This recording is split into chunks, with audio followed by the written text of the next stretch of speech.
Assalamualaikum warahmatullahi wabarakatuh. Alhamdulillah rabbil alamin. Allahumma shalli ala Muhammad wa ala ali Muhammad. Nah, sahabat sekalian yang dirahmati Allah Subhanahu wa taala.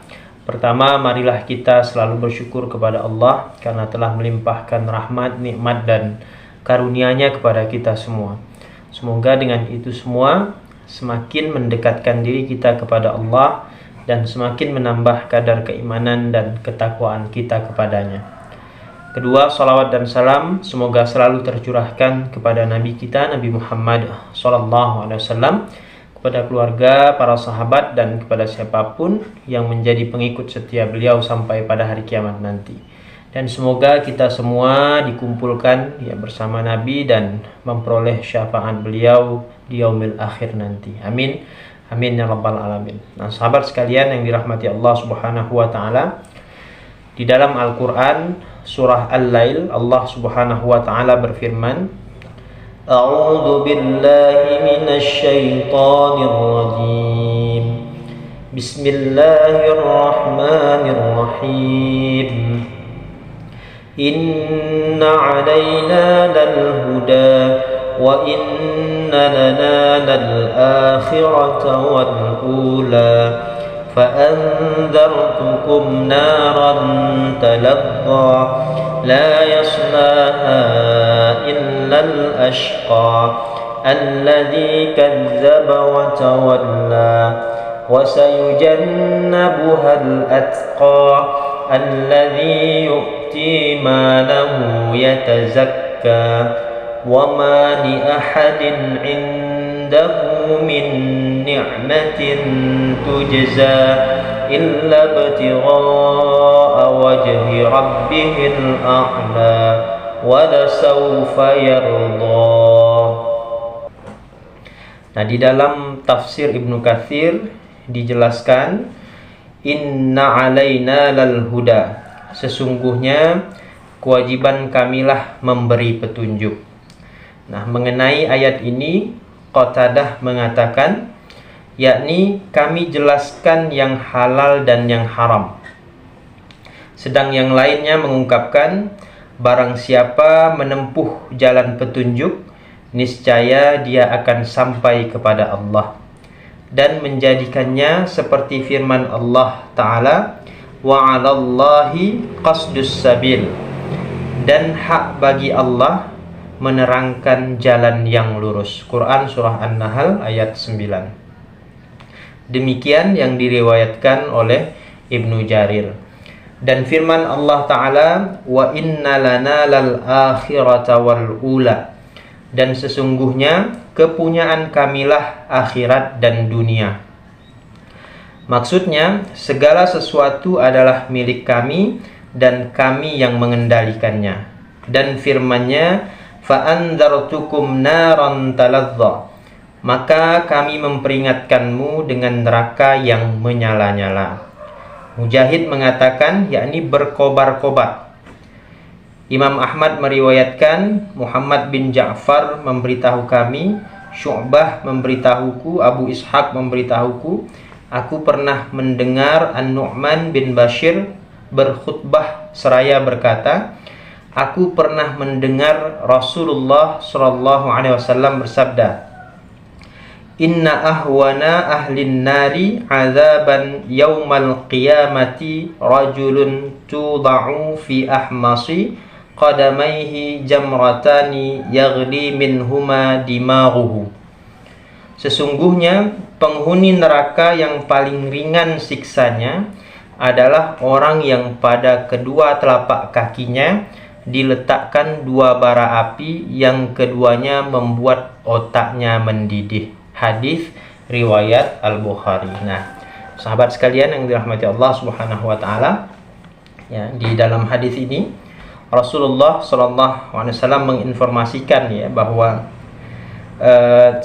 penghuni neraka yang paling ringan siksanya, begitu ya, yang paling ringan yaitu orang yang pada kedua telapak kakinya diletakkan dua bara api yang keduanya membuat otaknya mendidih. Ya, nah ini yang paling ringan. Yang paling ringan saja bisa membuat otak mendidih. Nah, sangat mengerikan sekali ya ancaman dari Allah Subhanahu wa taala ya untuk orang-orang yang ingkar begitu ya. Orang-orang yang mengingkar, orang-orang yang membangkang perintah Allah Subhanahu wa taala. Jadi yang ringan saja sudah sebegitu dahsyat ya siksanya. Bagaimana kalau yang berat ya? Na'udzubillah min dzalik. Semoga Allah Subhanahu wa taala menghindarkan kita ya dan keluarga kita dari siksa api neraka. Amin amin ya rabbal alamin. Nah, kemudian selanjutnya firman Allah taala, la yaslaha illal ashqa. Tidak ada yang masuk ke dalamnya kecuali orang yang paling celaka. Yakni tidak ada yang memasukinya dengan dikepung api dari semua penjuru melainkan orang yang paling celaka. Nah, kemudian Allah menafsirkan hal tersebut seraya berfirman, alladzi kadzdzaba, yang mendustakan, yakni dengan hatinya, wa tawalla, dan berpaling, yakni dari amal dengan seluruh anggota tubuhnya dan rukun-rukunnya. Nah, jadi orang-orang yang dimasukkan ya ke dalam neraka itu merupakan orang-orang yang paling celaka, kata Allah. La yaslaha illal ashqa. Tidak ada yang masuk ke dalamnya kecuali orang yang paling celaka. Kenapa? Karena mereka mendustakan dan berpaling dari Allah Subhanahu wa taala. Nah, Imam Ahmad meriwayatkan dari Abu Hurairah, dia berkata, Rasulullah sallallahu alaihi wasallam bersabda, kullu ummati tadkhulul jannata yaumal qiyamati illa man aba. Setiap umatku akan masuk surga pada hari kiamat kelak kecuali orang yang enggan. Ya, kemudian para sahabat bertanya, wa man ya'ba ya Rasulullah? Siapakah orang yang enggan itu, wahai Rasulullah? Kemudian beliau menjawab, man ata'ani dakhalal jannata wa man asani faqad aba.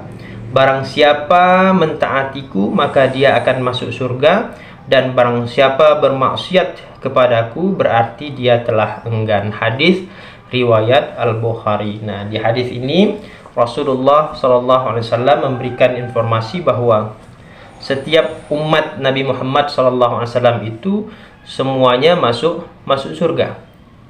Nah, kecuali kata Nabi orang-orang yang enggan. Nah, Nabi SAW menjawab ya, barang siapa mentaatiku maka dia akan masuk surga, dan barang siapa bermaksiat kepadaku berarti dia telah enggan. Nah, kalau kita taat kepada Rasulullah SAW maka kita akan masuk surga. Sebaliknya kalau kita bermaksiat, kita termasuk orang yang enggan. Nah, berarti dia tidak mau masuk ke dalam surga. Nah, kalau tidak mau masuk ke dalam surga berarti masuk ke neraka, begitu ya. Nah, kalau bermaksiat kepada Allah, bermaksiat kepada Nabi, maka mereka itulah orang-orang yang enggan masuk surga. Nah, sahabat sekalian yang dirahmati Allah Subhanahu wa taala, firman Allah taala, wa sayujannabuhal atqa, dan kelak akan dijauhkan orang yang paling takwa dari neraka itu. Nah, maksudnya akan dijauhkan dari api neraka orang yang benar-benar bertakwa dan orang yang paling menjaga diri. Selanjutnya dia menafsirkannya melalui firman-Nya, alladzi yu'ti malahu yatazakka, yang menafkahkan hartanya di jalan Allah untuk membersihkannya, yakni membelanjakan hartanya dalam ketaatan kepada Rabb-Nya untuk mensucikan diri, harta, dan apa yang telah dianugerahkan Allah kepadanya berupa agama dan dunia. Wa ma li ahadin 'indahu min ni'matin tujza.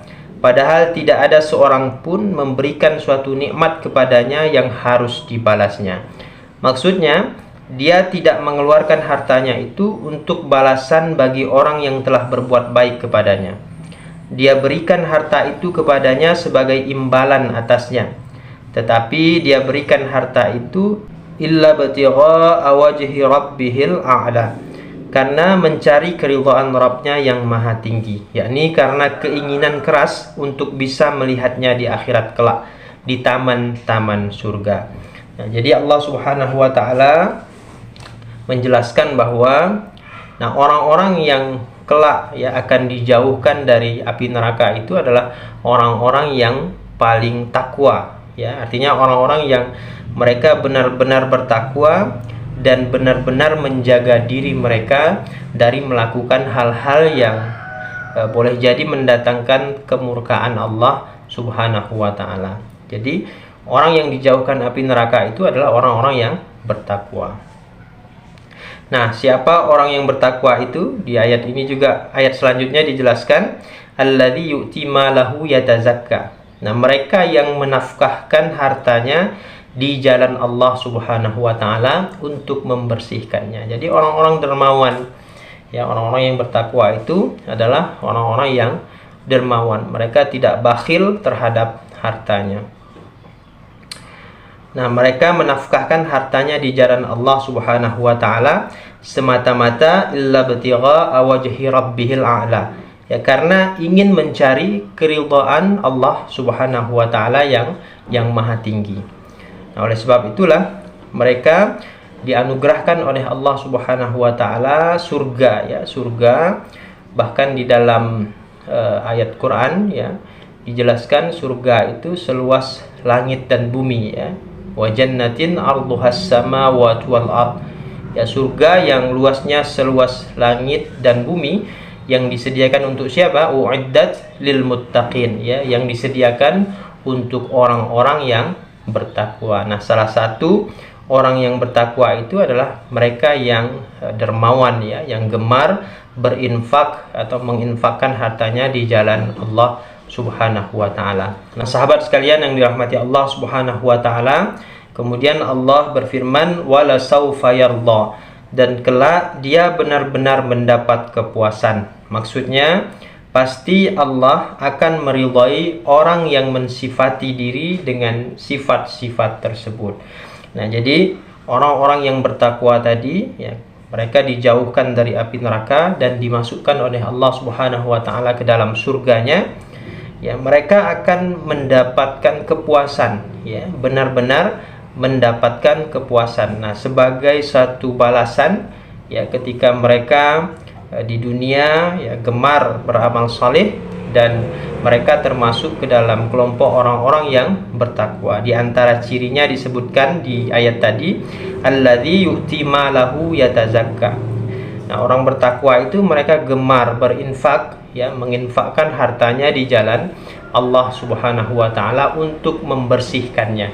Nah, jadi ciri-ciri yang melekat, ya, kepada orang yang bertakwa adalah sifat dermawan, ya, tidak bakhil. Nah, sahabat sekalian yang dirahmati Allah Subhanahu wa taala, demikian yang dapat saya sampaikan. Mudah-mudahan, ya, ini bermanfaat untuk kita semua. Amin amin ya rabbal alamin. Lebih dan kurang saya mohon maaf. Saya akhiri billahi fisabilil haq fastabiqul khairat. Wassalamualaikum warahmatullahi wabarakatuh.